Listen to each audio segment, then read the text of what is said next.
My name is Madison, and I'm 26 years old. 3 months ago, I made a decision that would change everything about how I viewed family, love, and what truly matters in life. When my grandmother was dying in a nursing home, I chose to move my wedding there so she could attend. My mother called it too miserable to tell anyone, and my sister laughed, saying people would call it a poverty wedding. But sometimes the most beautiful moments happen in the most unexpected places.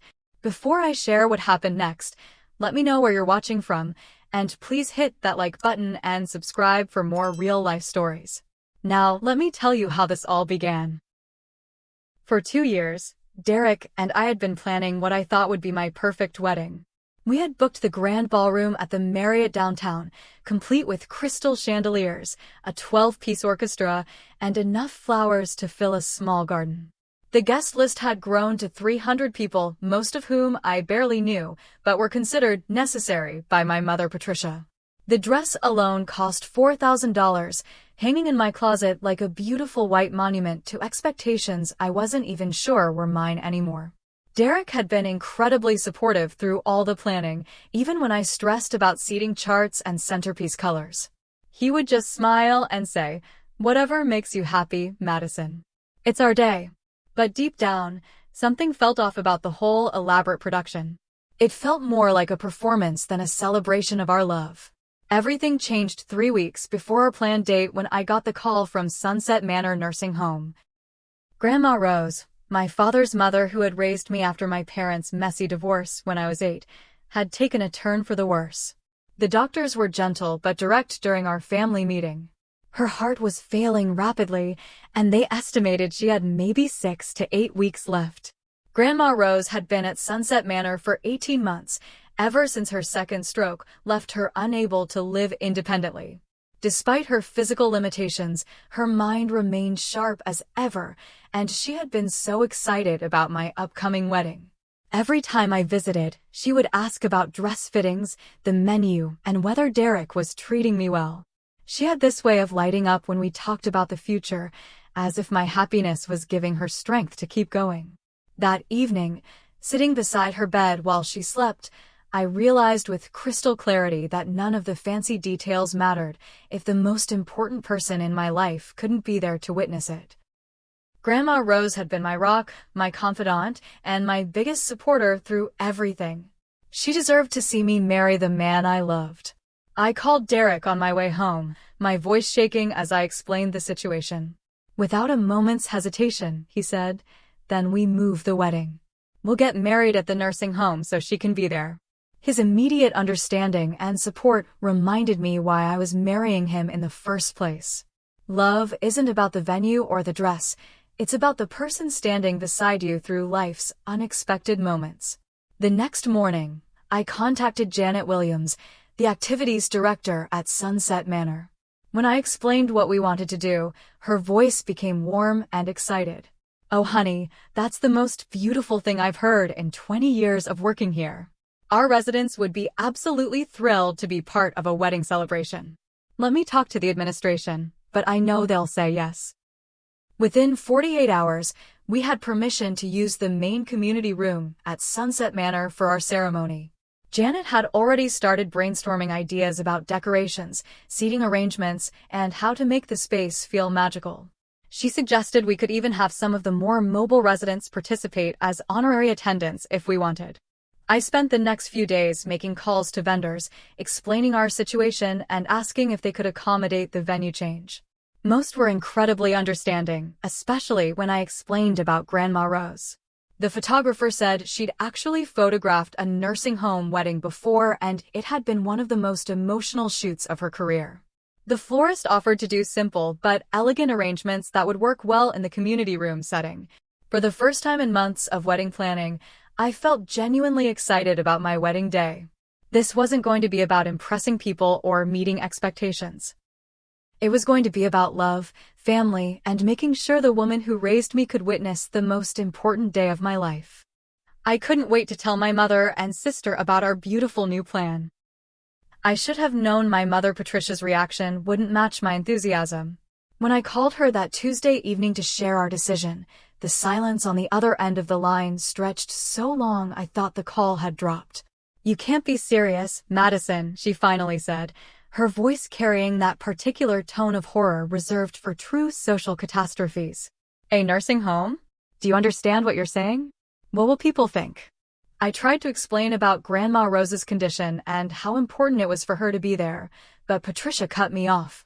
"Madison, your grandmother will understand if you postpone the wedding. Surely Derek's family will agree that waiting a few months for a proper ceremony is the right thing to do." "Mom, the doctors don't think she has a few months," I said, feeling my initial excitement deflating like a punctured balloon. "This might be our only chance for her to see me get married." "Then you postpone until she's better," Patricia insisted, completely missing the point. "I refuse to tell my friends and colleagues that my daughter is getting married in a nursing home. Do you have any idea how that sounds? People will think we can't afford a real wedding." The conversation went downhill from there. Patricia launched into a lecture about family reputation, proper weddings, and what she called appropriate venues for people of our standing. She mentioned our country club friends, her book club, and various relatives who would be mortified by such an unconventional choice. When I tried to explain that the nursing home staff was being wonderfully accommodating and that the community room could be decorated beautifully, she actually laughed. Not a happy laugh, but a bitter, incredulous sound that made my stomach clench. "Madison, honey, I know you love your grandmother, but you're not thinking clearly. A wedding is supposed to be the most elegant day of a woman's life. You've already sent out invitations to the Marriott. People have booked hotel rooms and made arrangements. You cannot ask 300 people to attend a wedding in a nursing home." "Then we'll make it smaller," I said, surprising myself with how quickly the words came out. "We'll invite only the people who truly matter to us." The sharp intake of breath on the other end told me I'd said exactly the wrong thing. Only the people who matter? What exactly are you implying about the rest of our family and friends? Before I could answer, she continued. "I'm calling your sister. Maybe Ashley can talk some sense into you because clearly I can't." 20 minutes later, my phone rang again. This time it was Ashley, and she was already laughing before I even said hello. "Mom told me about your nursing home idea," she said between giggles. "Oh my God, Madison, you're not actually serious about this, are you? Do you know what people are going to call it? A poverty wedding. And the photos. Imagine trying to post those on social media. Here's me getting married in a nursing home dining room. It's like something out of a comedy movie." Her laughter stung more than I expected. Ashley and I had always had a complicated relationship, but I thought she'd at least try to understand why this mattered to me. "It's not funny, Ashley. Grandma Rose is dying." "I know that's sad," she said, her tone shifting to what she probably thought was sympathetic, but came across as condescending instead. "But Madison, you're being way too emotional about this. Grandma Rose won't even remember the wedding day anyway. Isn't she on like a bunch of medications that make her confused?" "She's not confused," I said sharply. "Her mind is completely clear. She's just physically weak." "Well, even if that's true, you can't base major life decisions on someone who might not even be around much longer. You need to think about the rest of us who will have to live with the embarrassment of explaining why we attended a nursing home wedding." The word embarrassment hit me like a physical blow. Here I was, trying to do something beautiful and meaningful for the woman who had sacrificed everything to raise me, and my own family was treating it like a shameful secret. Derek found me crying on the couch an hour later, staring at my phone where a group text from Ashley to our extended family had already started circulating. She hadn't mentioned the nursing home directly, but her message about Madison making some interesting wedding venue choices and hoping everyone will be understanding made it clear she was already laying groundwork to distance herself from our decision. "What did they say?" Derek asked gently, sitting beside me and pulling me into his arms. When I told him about both conversations, his jaw tightened in the way it did when he was truly angry but trying to stay calm. "Your family is being incredibly selfish, Madison. This is supposed to be about us and what we want for our wedding day." "Maybe they're right," I whispered, hating how small my voice sounded. "Maybe I am being too emotional. Maybe we should just postpone." Derek turned to face me fully, his hands gentle on my shoulders. "Madison, look at me. Do you want to marry me? Of course. Do you want your grandmother there when we promise to love each other forever? More than anything. Then that's all that matters. Your mother and sister will either come around or they won't, but we're not changing our plans to make them comfortable with something they should be proud of you for doing. That night, I lay awake wondering if Derek was right, or if I was about to make the biggest mistake of my life by alienating my family for a wedding that might indeed look ridiculous to everyone who attended. The next few days brought a steady stream of passive-aggressive comments and thinly veiled attempts to change my mind. Ashley started sending me screenshots of real weddings from social media, always with captions like, "This is what I picture when I think of you getting married," or "Wouldn't this be so much more you than other options?" Patricia took a different approach, calling Derek's mother Linda to discuss their concerns about our choice. Linda, bless her heart, politely listened and then called me immediately afterward. "Honey," Linda said in her warm Southern accent, "your mother seems to think Derek's family would prefer a more traditional venue. I want you to know that's absolutely not true. Derek's father and I think what you're doing for your grandmother is beautiful, and we're honored to be part of it." The contrast between Derek's family support and my own family's behavior became more apparent each day. While Linda was calling vendors to see if she could help coordinate anything, Patricia was telling relatives that I was going through some kind of crisis and might need time to come to my senses. I overheard one of these conversations when I stopped by her house to pick up some old photo albums for a memory table at the wedding.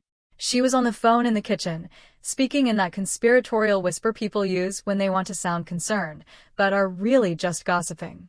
"I honestly don't know what's gotten into her," Patricia was saying. "Derek seems like such a sensible young man, but he's just going along with whatever Madison wants. I'm worried she's not thinking clearly about the implications. What kind of start to a marriage is it when your wedding is the talk of the town for all the wrong reasons?" When she noticed me in the doorway, she quickly ended the call and smiled that tight, artificial smile she used when she'd been caught saying something she shouldn't have. "Madison, I was just talking to Aunt Carol about the wedding situation. She's very concerned about you, sweetheart." Aunt Carol, who I'd spoken to maybe 5 times in the past decade, and who had never shown any particular interest in my life or happiness before. Of course she was concerned. The following Thursday, Patricia orchestrated what was clearly meant to be an intervention disguised as a family dinner. She invited Ashley, Derek, and me over for what she called a planning session to work out the wedding details. The moment we sat down at her dining room table, it became clear this was anything but a supportive planning session. Patricia had printed out articles about proper wedding etiquette, and Ashley had brought her laptop to show us photos of appropriate venues that might still have availability. Now, before we discuss alternatives, Patricia began, using her most reasonable voice, "I want to make it clear that we all support Madison's desire to include her grandmother in the wedding. We've looked into options for transporting Grandma Rose to a more suitable location." Ashley jumped in eagerly. "There are medical transport services that can bring elderly people to events.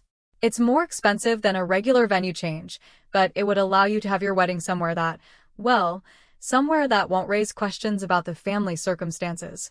Derek's fork clattered against his plate as he set it down harder than necessary. "Questions about circumstances? What exactly are you implying?" "We're not implying anything," Patricia said quickly. "We're simply trying to protect Madison from making a decision she might regret. A wedding is forever in photographs and memories. These pictures will be looked at for generations." "Exactly," Ashley said, opening her laptop. "Look at these venues that still have Saturday availability. This one has wheelchair accessibility and a medical facility nearby if Grandma Rose needs anything." She showed us photos of generic hotel ballrooms and event spaces, all perfectly nice, but completely soulless. Every image looked like it could have been from any wedding, anywhere, with nothing personal or meaningful about them. "The point isn't convenience," I said, finding my voice for the first time since we'd sat down. "The point is that Grandma Rose can't travel. She's too weak for any kind of transport that would take more than 10 minutes. And even if she could, she'd be miserable and exhausted the entire time."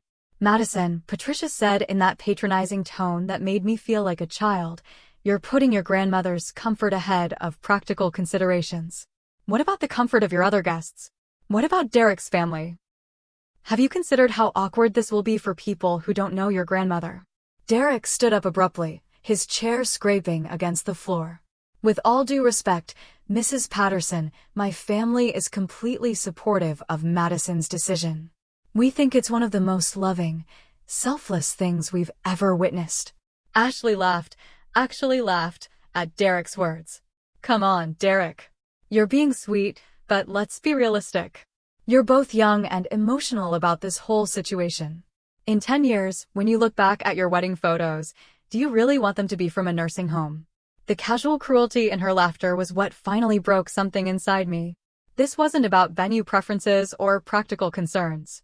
This was about my family's inability to see past their own social anxieties to recognize something beautiful and meaningful. Why are you laughing? I asked Ashley directly. What exactly is funny about wanting my grandmother at my wedding? It's not funny that you want her there, Ashley backtracked quickly. It's funny that you think a nursing home wedding is some kind of romantic gesture when really it's just sad. And if you post photos from that kind of wedding, people are going to make jokes. They're going to call it a poverty wedding and wonder what's wrong with your family that you couldn't afford a real venue. A real venue? Derek's voice had gotten very quiet, which anyone who knew him well would recognize as a dangerous sign. What makes a nursing home less real than any other place where two people promise to love each other? Patricia jumped in before Ashley could respond. Derek, honey, we're not questioning your love or Madison's love. We're questioning the wisdom of starting your marriage with a decision that will follow you for the rest of your lives. What happens when you have children and they ask about your wedding? What do you tell them? We tell them, I said, standing up beside Derek, that we chose love over appearances. We tell them that their great-grandmother was so important to us that we moved our entire wedding to make sure she could be there. And if she dies before the wedding anyway? Ashley asked bluntly. Then you've disrupted everyone's plans for nothing. The silence that followed that question was deafening. Even Patricia looked shocked at Ashley's callousness, though she didn't correct her. Derek took my hand. We're leaving, he said simply. Madison, we don't need their permission or approval to get married where we choose. As we walked toward the door, Patricia's voice followed us. Madison, if you go through with this, don't expect the family to pretend it's normal. We won't lie to people about where this wedding took place. No one's asking you to lie, I called back without turning around. We're asking you to support us. Supporting you would mean helping you make better choices, was the last thing I heard before Derek closed the door behind us. The weekend before our wedding, Ashley created a group text with several of our cousins that I was accidentally included in. The messages started as seemingly innocent questions about what to wear to a casual venue and quickly devolved into speculation about whether Derek and I were having financial problems or if there was some family drama they didn't know about. Maybe Madison's pregnant and they had to rush everything, one cousin suggested. Or maybe Derek's family is broke and can't contribute to a real wedding, another added. Ashley's response made my blood run cold. Trust me, if I have to sit through this nursing home disaster, I'm definitely getting some entertainment value out of it. The photos alone are going to be worth sharing, just not in the way Madison probably hopes. I screenshot the conversation and showed it to Derek, my hands shaking with rage and hurt. She's planning to mock our wedding on social media, I said, feeling tears start to fall. My own sister is planning to humiliate us publicly. Derek read through the messages twice, his expression growing darker with each cruel comment. Madison, we can uninvite her. We can uninvite anyone who's going to treat our wedding like a joke. But it wasn't that simple. Patricia called Sunday evening with what she framed as a final offer to save the family from embarrassment. Madison, I've spoken with the Marriott, and they're willing to hold our date for another 3 months with just a small penalty fee. We can postpone everything, wait for a more appropriate time, and have the wedding you originally planned. Mom, I'm not postponing my wedding. Grandma Rose might not have 3 more months. Then perhaps, Patricia said carefully, you should consider whether it's fair to Derek and his family to saddle them with this kind of unconventional beginning to your marriage. The implication hung in the air like poison. She was suggesting that Derek might be having second thoughts, that any reasonable person would be reconsidering marriage to someone who would make such a socially awkward choice. What if we compromise?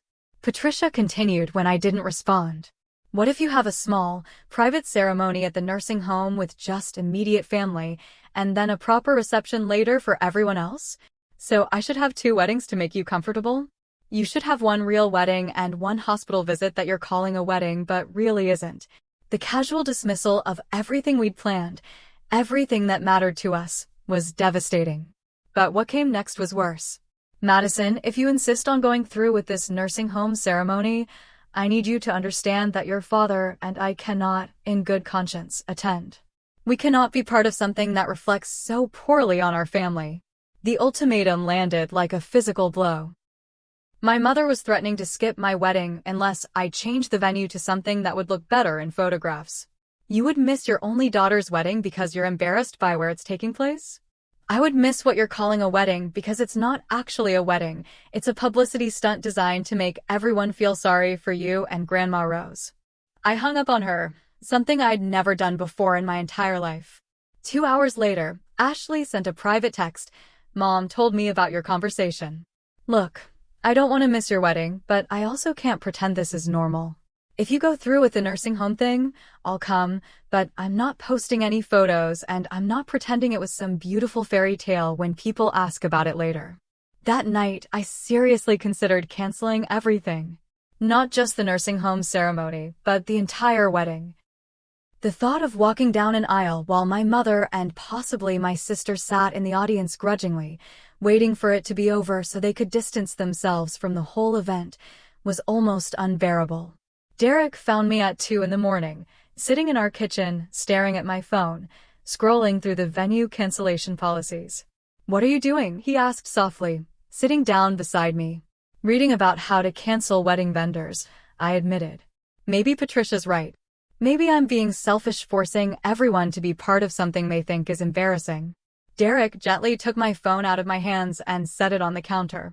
Madison, look at me. Do you love me? Of course I do. Do you want to marry me? Yes, but... Do you want your grandmother there when we get married?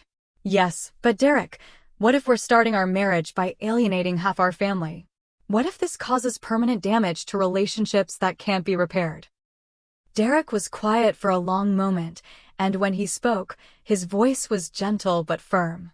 Madison, any relationship that can be permanently damaged by us choosing love over appearances was already broken. Your mother and sister are showing you exactly how conditional their support really is. He stood up and pulled me into his arms. Tomorrow, we're going to visit your grandmother and ask her what she thinks about all this. Then we're going to make our decision based on what feels right to us, not on what makes other people comfortable. The next morning, we drove to Sunset Manor with heavy hearts and uncertain minds. When we walked into Grandma Rose's room, she was sitting in her wheelchair by the window, wearing the soft blue cardigan I'd brought her the week before. There's my beautiful bride, she said, her face lighting up the way it always did when she saw us. I was just thinking about your wedding dress. I hope you'll let me see you in it before the ceremony. I sat down on her bed and took her hands, trying to figure out how to explain what was happening without burdening her with family drama. Grandma, how important is it to you that Derek and I get married here at Sunset Manor? Her eyes, still sharp and bright despite her physical frailty, studied my face carefully. Madison, honey, what's troubling you? So I told her everything. About Patricia's ultimatum, Ashley's group text messages, the family pressure to postpone or move the wedding, and my own growing doubts about whether we were making the right choice. Grandma Rose listened without interrupting, occasionally squeezing my hands when my voice wavered. When I finished, she was quiet for several minutes, looking out the window at the garden where several residents were enjoying the afternoon sunshine. Madison, she finally said, I'm going to tell you about my wedding day. She told us about marrying my grandfather in 1943, during the height of World War II. They had planned to wait until he returned from overseas, but when his unit got sudden leave, they decided to get married immediately. The ceremony took place in the courthouse with 2 witnesses they pulled off the street, and the reception was coffee and donuts at a nearby diner. Your grandfather's mother was furious, Grandma Rose continued. She said we'd disgrace the family by not having a proper church wedding. She refused to acknowledge our marriage for almost 2 years, telling people her son was still single whenever anyone asked. What changed her mind? Derek asked. Grandma Rose smiled. Your grandfather came home from the war, and we were still married, still happy, still deeply in love. She realized that the ceremony hadn't made us married. Our commitment to each other had. The wedding was just one day, but the marriage was a lifetime. She turned back to me, her hands gripping mine with surprising strength.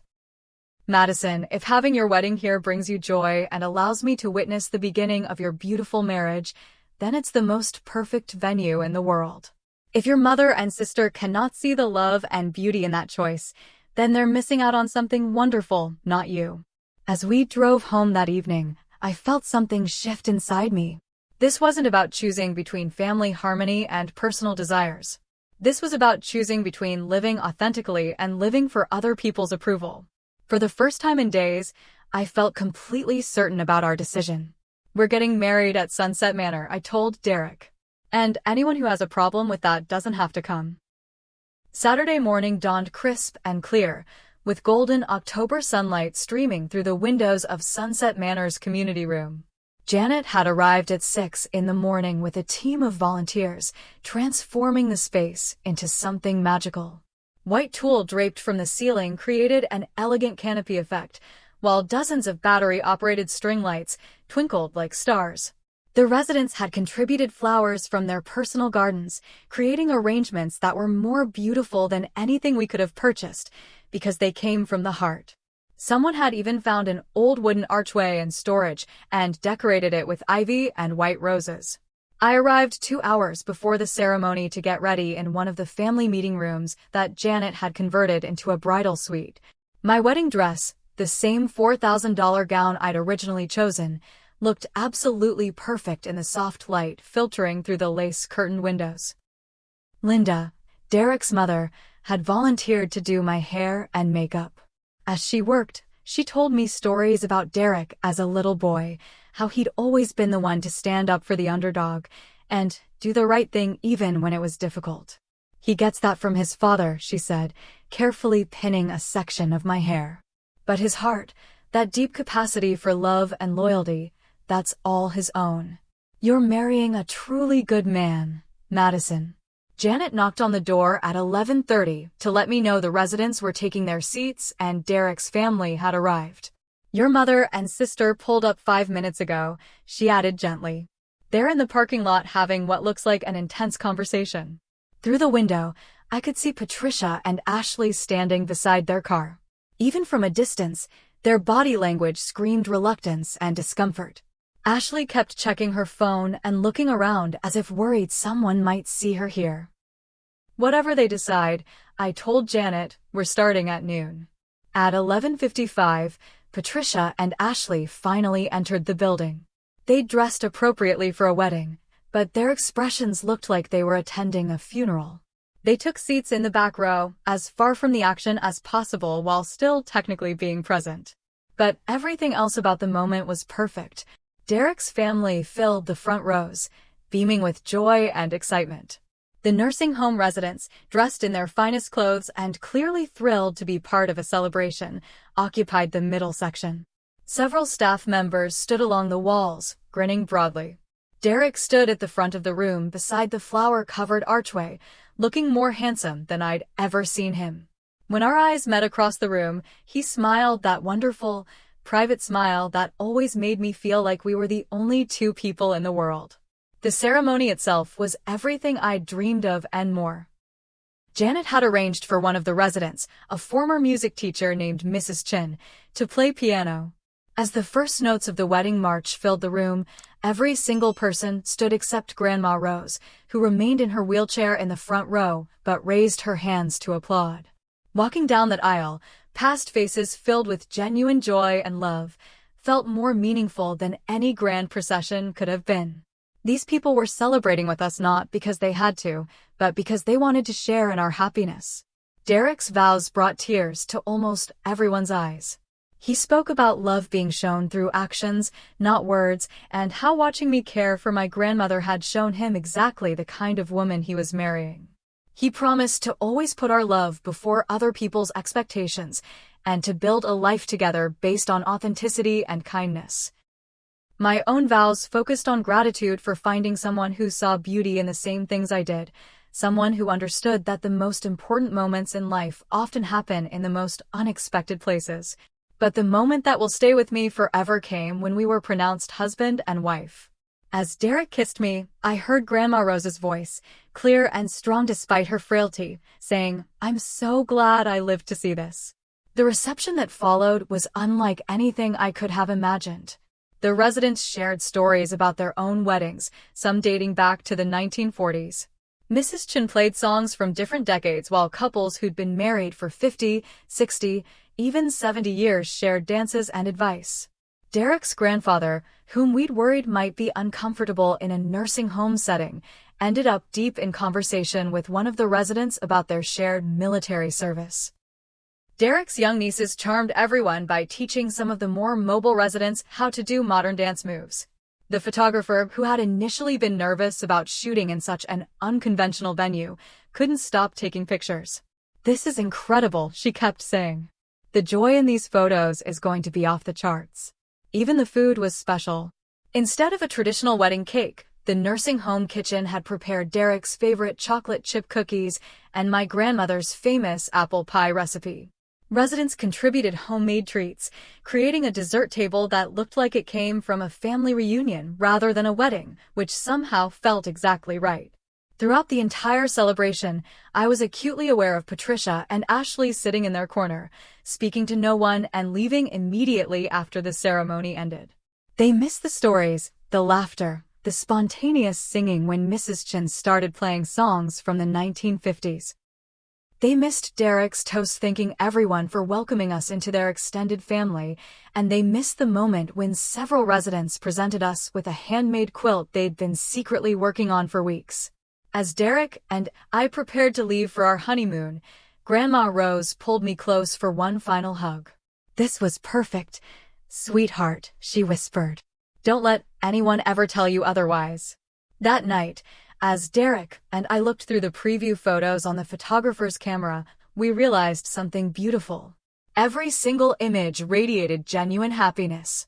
There were no forced smiles, no awkward poses, no sense that people were enduring something they'd rather not be experiencing.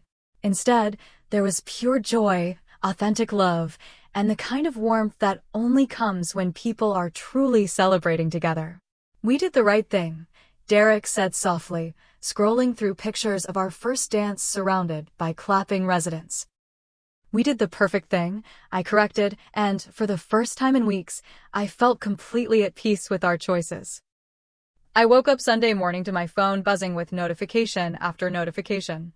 In my sleepy haze, I assumed it was family members or friends sending congratulations from the wedding, but as the alerts kept coming, I realized something unusual was happening.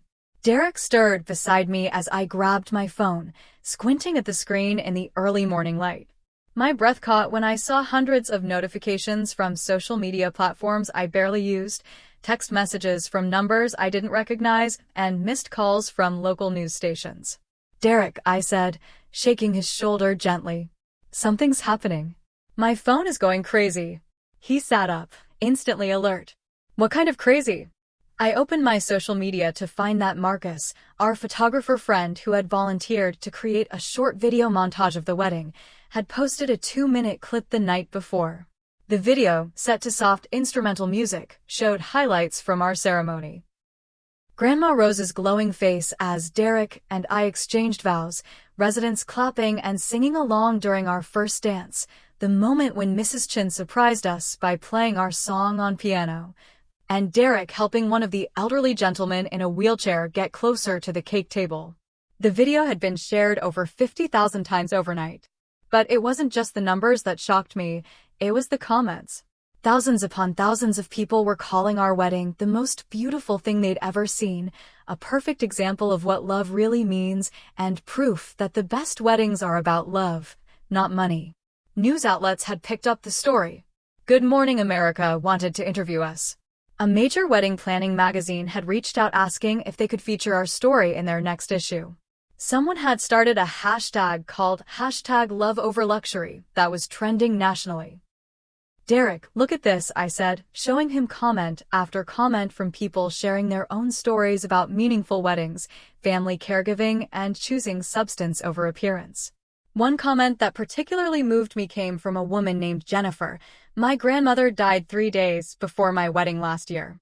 I was devastated that she couldn't be there, but watching this video makes me wish I'd been brave enough to move my wedding to her hospital room. You did something beautiful and brave, and your grandmother's face in that video shows how much it meant to her. Another, from someone named David, read, I work in a nursing home, and I can tell you that most of our residents never get to attend family celebrations anymore. What you didn't just give your grandmother a gift, you gave everyone in that room a gift. They got to be part of something joyful and life-affirming. By 10 in the morning, my phone was ringing constantly. Local news stations wanted interviews. Wedding planners were calling to praise our innovative approach to celebration. A filmmaker reached out asking if we'd be interested in participating in a documentary about non-traditional weddings. But the most surprising calls came from other nursing homes across the country, asking if we'd be willing to speak with families who were inspired by our story and wanted to plan similar celebrations for their own loved ones. This is insane, Derek said, scrolling through his own phone notifications. People are calling you a hero for having your wedding at a nursing home. The irony wasn't lost on me. What my mother and sister had called too miserable to tell anyone, and a poverty wedding, was being celebrated by strangers as an example of pure love and family devotion.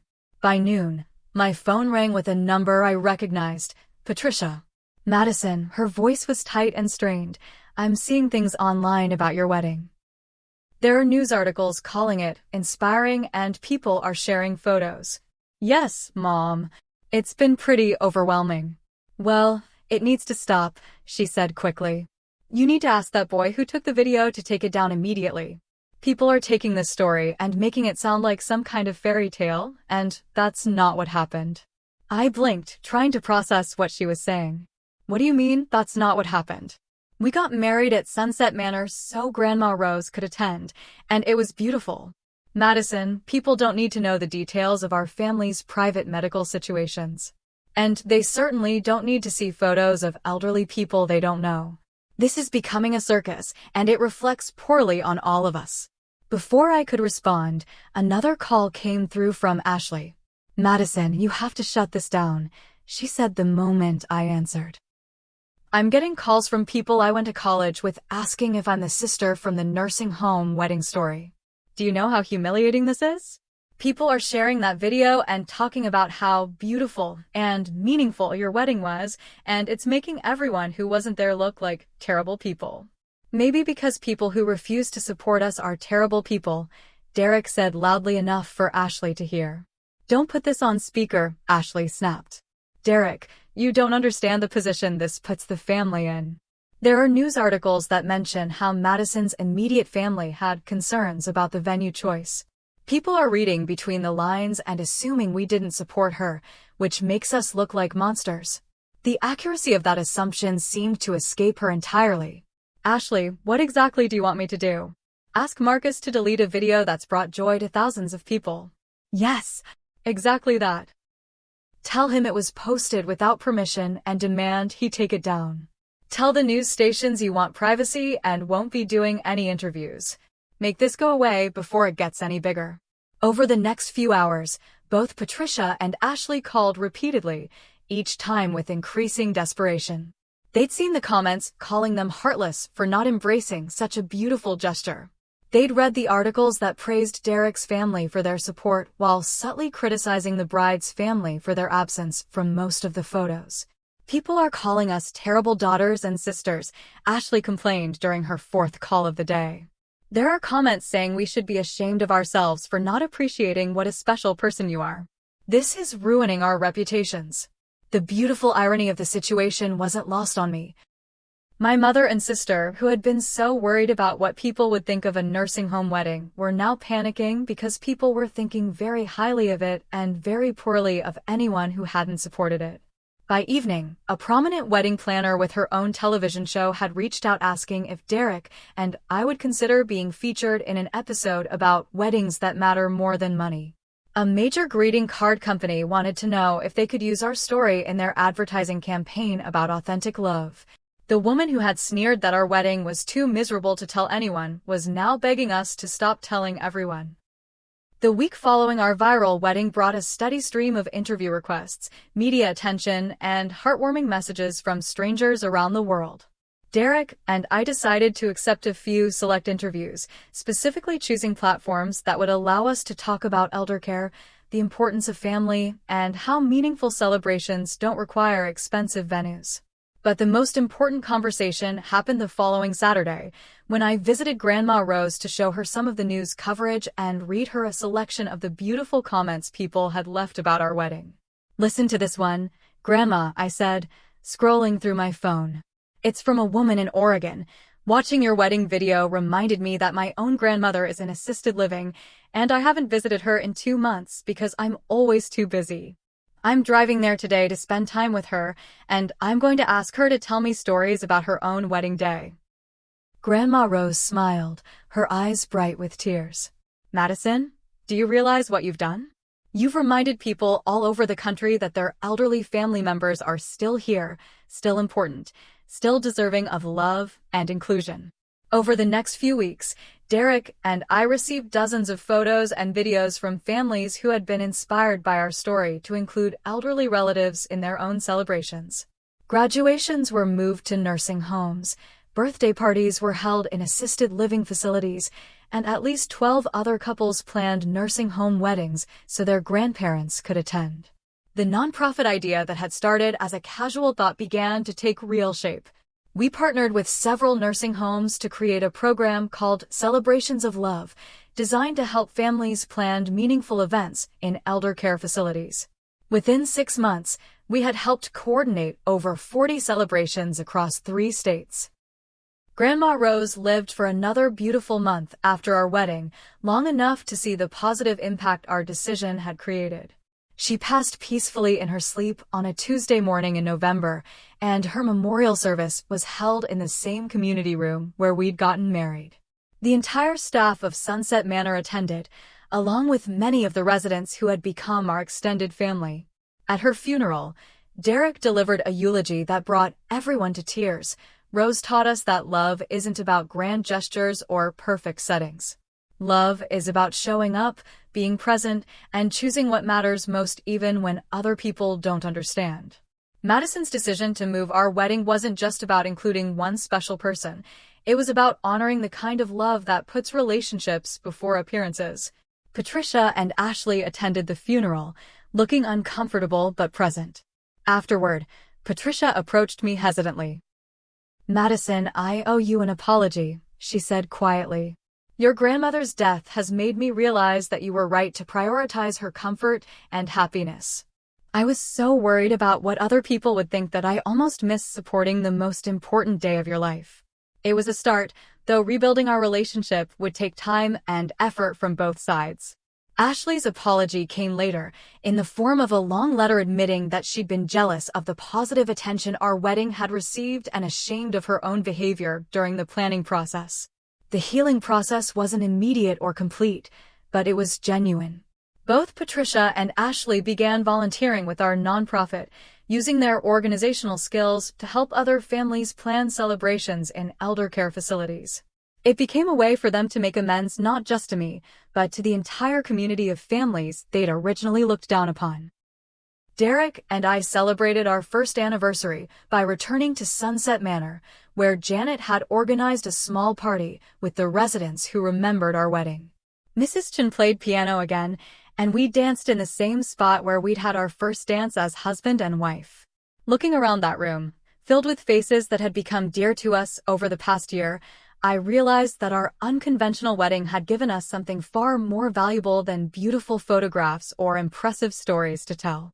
It had given us a community, a purpose, and a foundation for our marriage built on the understanding that love means choosing what matters most, even when the choice isn't easy. The experience taught me that family isn't just about blood relations. It's about the people who celebrate your joy, support your difficult decisions, and show up when you need them most. Sometimes your real family is found in the most unexpected places, among people you never expected to meet. Today, when young couples ask me for wedding advice, I always tell them the same thing. Plan the wedding that reflects your values, not other people's expectations. Choose the celebration that honors what matters most to you, even if it looks different from what everyone else is doing. The people who truly love you will support your choices, and the people who don't support your choices are showing you exactly how much their love is worth. And if you're lucky enough to have elderly family members who matter to you, don't wait for the perfect moment to include them in your celebrations. Don't assume they'll be around for the next milestone or that there will be a more convenient time later. Love them now, honor them now, and create memories together while you still can. The nursing home wedding that my mother once called too miserable to tell anyone became a story that touched millions of people around the world. But more importantly, it became the foundation of a marriage built on authentic love, shared values, and the courage to choose what matters most over what looks best. As I write this, Derek and I are planning our own family, and we already know that our children will grow up understanding that real celebrations are about love, inclusion, and honoring the people who matter most. They'll learn that the most beautiful moments often happen in the most ordinary places, when people choose connection over convention. Sometimes the best decisions are the ones that other people don't understand. Sometimes the most meaningful celebrations are the ones that break all the traditional rules. And sometimes the most beautiful weddings are the ones that happen exactly where they need to, surrounded by exactly the people who need to be there. What difficult choice have you made recently that others didn't understand, but felt right in your heart? Have you ever had to choose between doing what looked good and doing what felt meaningful? I'd love to hear your stories in the comments below. And if this story touched you, please share it with someone who might need to hear about choosing love over appearances. Don't forget to like this video and subscribe for more real-life stories about finding strength, love, and authenticity in unexpected places. Thank you for listening, and remember that the most beautiful moments in life often happen when we have the courage to follow our hearts instead of other people's expectations.